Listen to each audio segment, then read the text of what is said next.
জীবনে এত ভর্তা খেয়েছি কিন্তু এই ভর্তাটার মতো এতটা মজার না। এই ভর্তাটা এতটা অসাধারণ। এই ভর্তার কিন্তু একটা বিশেষত্ব আছে, এটা টক টক লাগে, খেতে বেশ ভালো লাগে।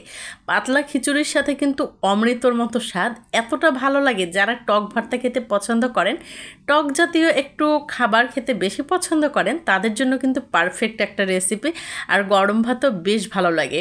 আশা করছি সম্পূর্ণ ভিডিও জুড়ে আপনারা সাথেই থাকবেন। ফেলে দেওয়া জিনিস দিয়ে আজকে অসম্ভব মজার এই ভর্তাটা তৈরি করব। আমরার খোসা নিয়ে নিয়েছি। আসলে আমরার খোসা কিন্তু আমরা হরহামেশাই ফেলে দিয়ে থাকি।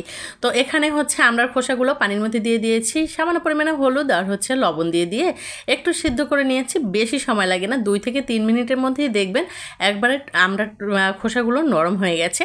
খোসাগুলো যখন নরম হয়ে যাবে তখন উঠে পানিটা ছেঁকে নিতে হবে।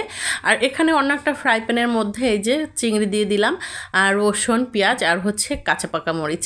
তো এগুলো দিয়ে একটু সুন্দর করে নেড়েচেড়ে ভেজে নিব, যাতে রসুনটা একটু নরম হয়ে যায় আর মরিচগুলো সুন্দর সিদ্ধ হয়ে যায়। ভর্তা তো অনেক খেয়েছেন, বাঙালি মানেই ভর্তা প্রেমিক, তো এটা অস্বাভাবিক কিছু না। আপনাদের যদি এই রেসিপিটি ভালো লাগে, আশা করছি আপনারা চ্যানেলটি সাবস্ক্রাইব করে দিবেন, সম্পূর্ণ ভিডিও জুড়ে সাথেই থাকবেন। তো এখানে সব কিছু যখন একটু ভালোভাবে ভাজা ভাজা হয়ে গেছে, এর মধ্যে ওই যে আমরা খোসাগুলো সিদ্ধ করে রেখেছিলাম পানি ঝরিয়ে, সেইটুকু দিয়ে দিয়েছি।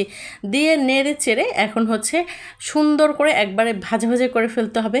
খোসার মধ্যে যতটুকু পরিমাণে পানি ছিল, সেই পানিটুকু আমাদের কিন্তু শুকিয়ে ফেলতে হবে, এমনভাবে ভাজতে হবে।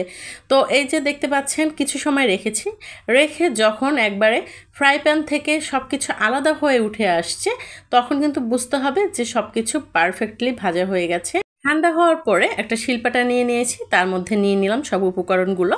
এখন হচ্ছে পরিমাণ মতো লবণ অ্যাড করে দিয়েছি। এই ভর্তাটা লবণের পরিমাণটা একটু বেশি দিবেন, তাহলে কিন্তু টক ভাবটা একটু কম লাগবে। আপনারা এই ভর্তাটা দিয়ে একবার হলেও ট্রাই করবেন। পাতলা খিচুড়ি খেতে কিন্তু অসম্ভব মজা, এতটা মজা লাগে খেতে, একটু মুখ ফিরবে না, আপনি যত ইচ্ছা তত খেতে পারবেন। অসাধারণ একটা ভর্তা। তো আমরা ভর্তা এতটা পছন্দ করি, যারা ভর্তা প্রেমী আছেন তারা এই ভর্তাটা বাসায় অবশ্যই একবার ট্রাই করবেন, দেখবেন খুব ভালো লাগে খেতে। তো এখন সব কিছু সুন্দর করে আস্তে ধীরে বেটে নিচ্ছি, একবারে মিহি করে বেটে নিতে হবে। আর সাথে যেহেতু চিংড়ি আছে, তাহলে তো ভর্তার স্বাদ দ্বিগুণ হয়েই যাবে, কারণ চিংড়ি কিন্তু ভর্তার স্বাদ অনেকটা বেড়ে দেয়। ভর্তা না, আসলে যে কোনো সবজি রান্নার ক্ষেত্রেও কিন্তু চিংড়ি দিলে স্বাদ অনেকটা বেড়ে যায়।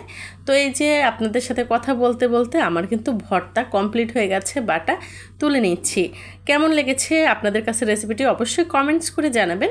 যদি একটু হলেও ভালো লেগে থাকে, প্লিজ আমার চ্যানেলটি সাবস্ক্রাইব করে দিবেন, লাইক করবেন, শেয়ার করে টাইমলাইনে রেখে দিতে পারেন। আর এই যে দেখতে পাচ্ছেন আমার কিন্তু ভর্তা রেডি হয়ে গেছে, আর এটা দিয়ে হচ্ছে পাতলা খিচুড়ি খাবো, বেশ মজা লাগে।